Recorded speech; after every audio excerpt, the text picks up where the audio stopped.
Phone जिसमें घुमा घुमा के फ़ोन करना पड़ता था, फिर थोड़े अच्छे फ़ोन होने लगे, वायरलेस होने लगे। मोबाइल फ़ोन पहली बार जिसमें इनकमिंग आउटगोइंग 16 रुपए पर मिनट हुआ करती थी। वो ऐसे फ़ोन बटन वाले जिनसे आप कील भी ठोक सकते हैं, ऐसे फ़ोन हुआ करते थे। कितने साल के बाद पहली बार स्मार्टफ़ोन आने शुरू हुए, फिर पता लगा कि फ़ेसबुक भी कुछ होता है, फिर पता लगा व्हाट्सएप भी कुछ होता है, फिर पता लगा कि रोबोटिक्स भी होने लग गया है, फिर पता लगा आर्टिफ़िशियल इंटेलिजेंस भी होने लगी है और आज हम उस बिंदु पर आ चुके हैं। मुश्किल से 2 साल की बात है, मशीनें अंतिम रूप से इंसान को हराने वाली हैं, हर मामले में हराने वाली हैं। जो खुशफ़हमी हम सबको हैं, वो सब खत्म होने वाली, बहुत जल्दी, मैक्सिमम 2 साल का समय है। अभी एआई आ गई है। जिस दिन एजीआई ठीक से आ गई, एजीआई का मतलब है आर्टिफिशियल जनरल इंटेलिजेंस, और एआई की दुनिया के सबसे बड़े धुरंधर सैम ऑल्टमैन ने कल ही एक इंटरव्यू दिया, कल या परसों में, और कहा है कि चैट जीपीटी 4, जिसको आप बहुत बड़ा समझ रहे हैं कि कमाल हो गया है, वो अगले 2 साल बाद हास्यास्पद मानी जाएगी। वो प्रिमिटिव किस्म की टेक्नोलॉजी है, इतनी हास्यास्पद मानी जाएगी कि इतना भद्दा काम भी क्या हमने किया था कभी। और आज हम चैट जीपीटी को देख के दंग रह जाते हैं। कुछ भी करना हो, फोटो बनानी हो, वीडियो बनाना हो, रिसर्च करनी हो, कुछ भी करना हो, आप चैट जीपीटी को ठीक से प्रॉम्प्ट दीजिए। मतलब मैंने कई बार ऐसा करके देखा, एक विषय पे रिसर्च करनी है, पहले मुझे दिन भर लगता था 24 घंटे रिसर्च करने में, अब 24 सेकंड लगते हैं, वो सब कुछ करके देता है। और आज से 2 साल बाद ये प्रिमिटिव होने वाला है, आदिम होने वाला है, उसके बाद तो पता नहीं क्या होगा। इस दौर में जो बच्चे पैदा हुए, जिनको जेन जी और पता नहीं क्या क्या आजकल हम बोलते हैं, जनरेशन जी है, जनरेशन वाई है, हर 5-7 साल में चेंज हो रही जनरेशन आजकल। ये किस दौर के बच्चे हैं? ये पैदा होते हैं, जैसी माँ थोड़ी परेशान है, बाप परेशान है, खट से उसको मोबाइल फ़ोन दे दिया, या टेलीविज़न पे लगा दिया कोई अच्छा सा टीवी चैनल जिस पे वो सब आ रहा है, राइम्स आ रही हैं, अच्छी-अच्छी वीडियो के साथ आ रही है, कार्टून फ़िल्म आ रही है, और बच्चे को पता लग गया कि एक मेरा बाप है, एक मेरी माँ है, और एक इन दोनों से ज़्यादा इंटरेस्टिंग एक और है, ये बड़ा-सा, इसमें हमेशा बढ़िया चीज़ें आती हैं, ये तो कभी-कभी गुस्सा करते हैं, ये वाला ज़्यादा अच्छा है। तो टीवी पे ज़्यादा उसको मज़ा आने लगता है। अब रात को सो रहे हैं, वहाँ तो टीवी भी नहीं है, तो फिर फ़ोन दे दिया, फिर बच्चा फ़ोन में।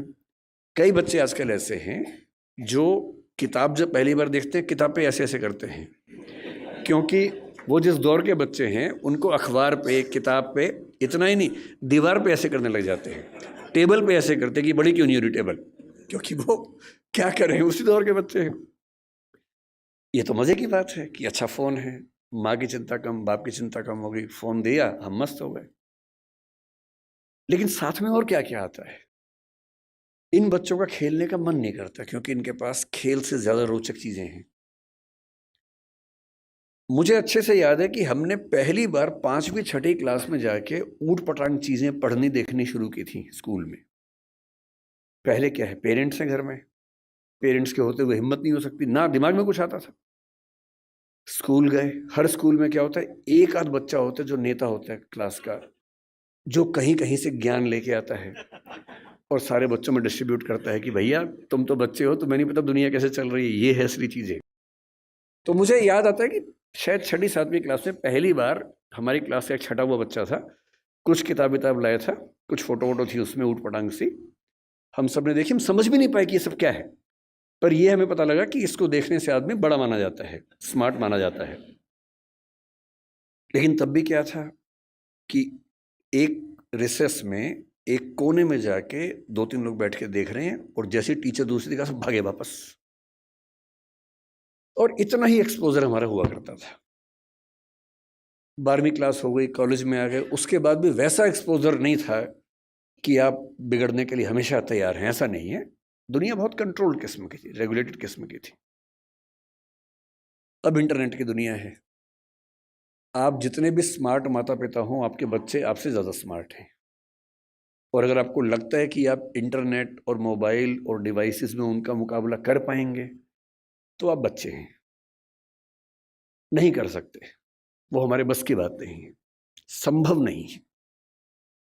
आप टाइप करते हैं मैसेज, एक-एक उँगली ऐसे करते हैं, ऐसे करके आपको जैन टाइप करना है, जे, फिर देखा ए कहाँ है, ए कहाँ, ए, आई, एन, और वो फ़ोन पे ऐसे टाइप करते हैं, सामने देखते हुए। और गलत नहीं होता है, एक-एक की सही दबाते हैं। आप उनसे मुकाबला करने का सोचते हैं।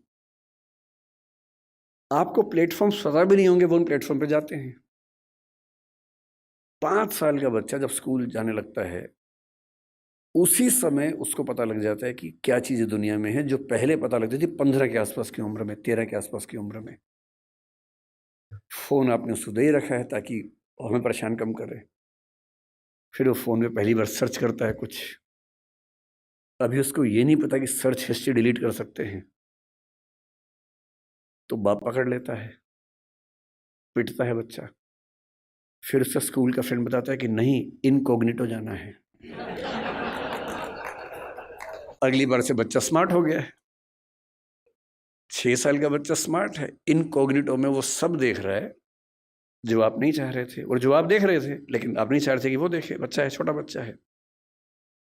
उसका एक्सपोज़र का लेवल सोच के देखिए। ये हँसी मज़ाक में मैं कह रहा हूँ, लेकिन बात की गंभीरता को देखना है। 6, 7, 8 साल के बच्चों का वो एक्सपोज़र लेवल है जो पहले 14, 15, 16 की उम्र में होता था। मेडिकल साइंस इस बात को मान चुकी है। मैं जितनी बातें कोट कर रहा हूँ, मैं हवा में कोट नहीं कर रहा हूँ, मेडिकल साइंस की रिसर्चेस के बेस पे कोट कर रहा हूँ। आपको आश्चर्य होगा, आज से 1 महीने पहले एक रिपोर्ट आई है। लगभग पूरी दुनिया में प्यूबर्टी की एज 1 साल कम हो गई है, जिसको हम टीनेज बोलते हैं कि 13 साल की उम्र में टीनेज आती है, बच्चियों को मासिक धर्म शुरू होता है। दुनिया भर में उसकी एज 1 साल कम हो गई है, और ये ऐसे नहीं हो गई है, ये एक्सपोजर से होती है। लड़के भी जल्दी मैच्योर हो रहे हैं।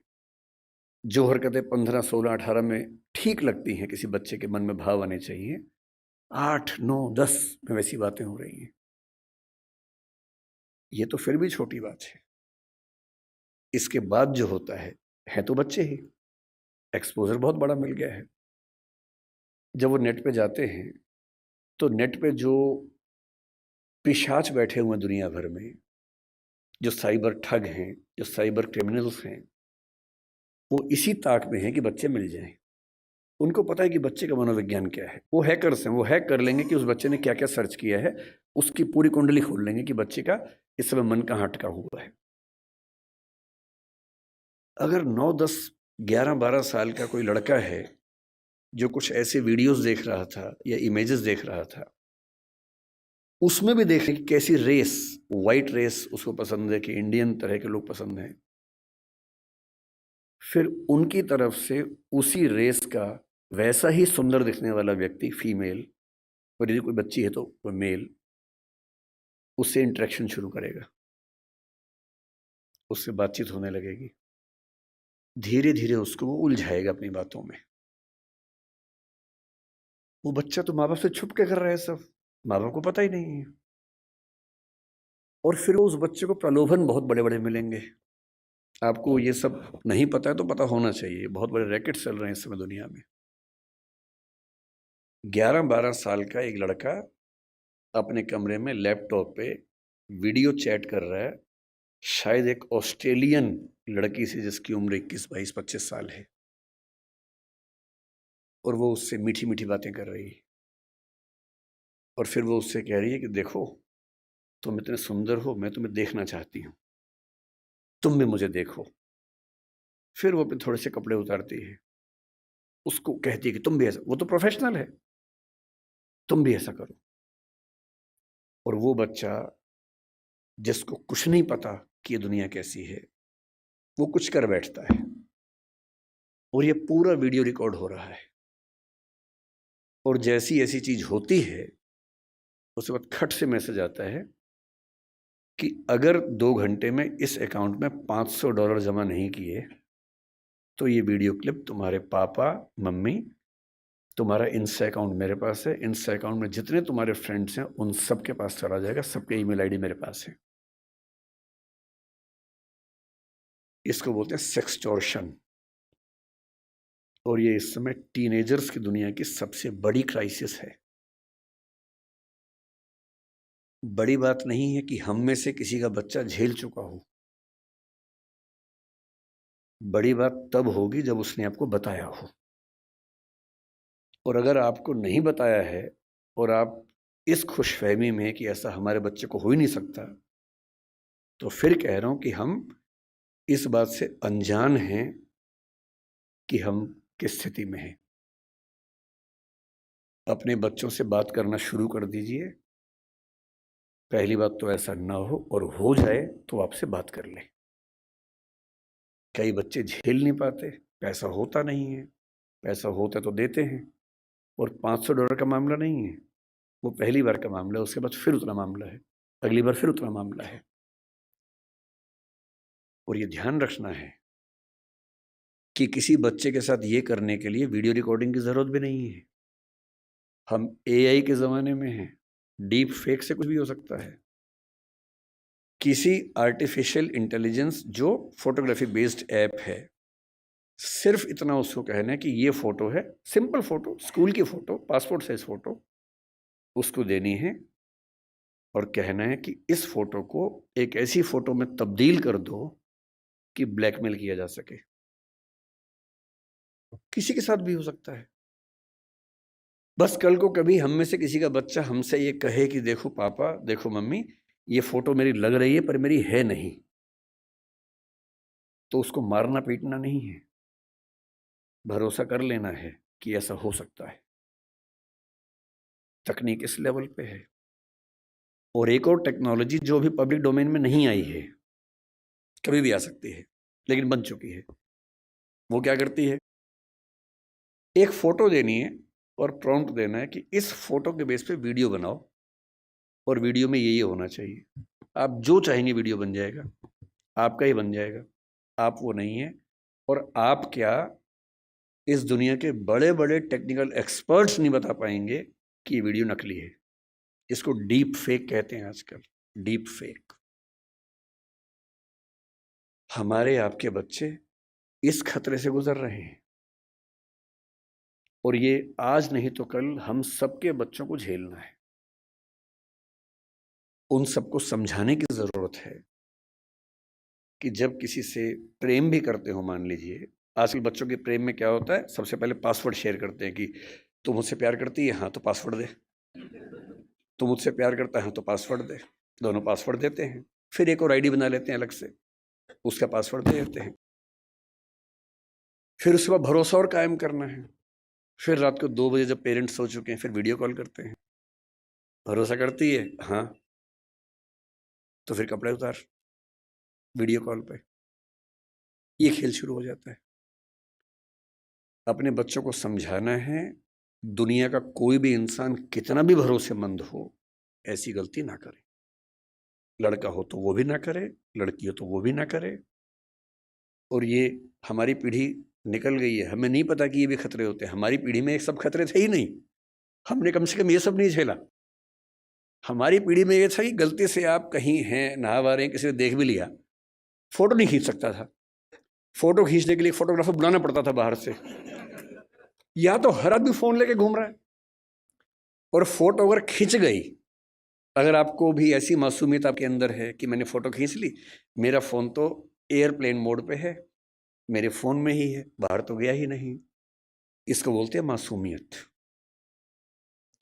अगर आपने फोन में फोटो खींच ली है और डिलीट कर दिया उसको, अगर आपको लगता है डिलीट हो गई, तो ये मासूमियत है।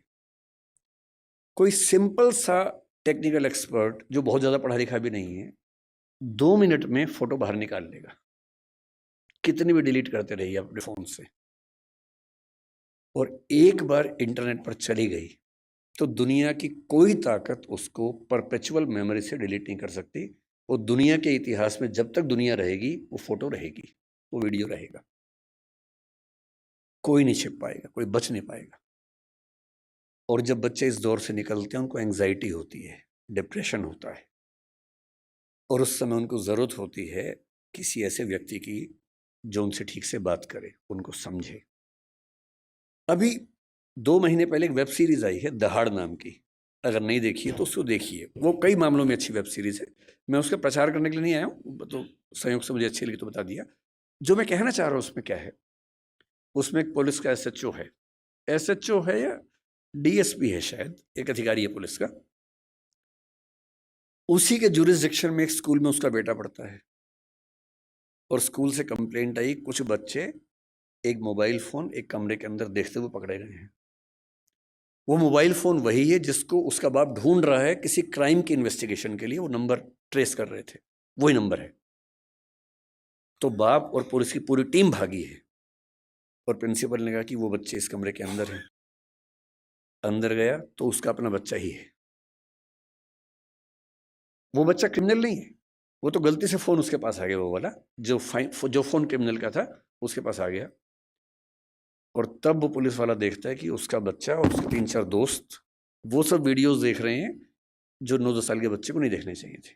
लेकिन उसके बाद सबसे इंटरेस्टिंग बात क्या है, घर जाके वो पुलिस ऑफिसर अपने बच्चे के साथ बैठता है और कम से कम 2-3 मिनट का सीन है। किसी फिल्म या वेब सीरीज में 2-3 मिनट का मतलब बहुत बड़ी बात होती है। जब हम फिल्म लिखते हैं तो हमारा टारगेट होता है कि कोई भी सीन 1 मिनट से ऊपर का नहीं होना चाहिए किसी भी हाल में, वरना लोग बोर हो जाते हैं। मैक्सिमम 1 मिनट होता है। 2-2.5 मिनट तक एक थीम पर बात चल रही है, इसका मतलब डायरेक्टर चाह रहा है कि ये बात ठीक से पहुंचे। और बाप अपने बेटे को सिखा रहा है कि बेटा ये चीज़ें इस रूप में नहीं होनी चाहिए, इस रूप में होनी चाहिए, सही उम्र में होनी चाहिए। और तुम जो वीडियो देख रहे थे उसमें लड़की को ऑब्जेक्ट की तरह इस्तेमाल किया जा रहा था। लड़कियां ऑब्जेक्ट नहीं होती हैं, इंसान होती हैं। तुम्हारी माँ, तुम्हारी बहन भी लड़की है। ध्यान रखना, जिससे प्रेम करो, जिससे शादी करो, वैसा ही सलूक करना जो चाहते हो कि तुम्हारी बहन के साथ भी हो। ये होती है बाप की जिम्मेदारी, ये होती है माँ की जिम्मेदारी कि जब बच्चे उस रास्ते पर जाएं तो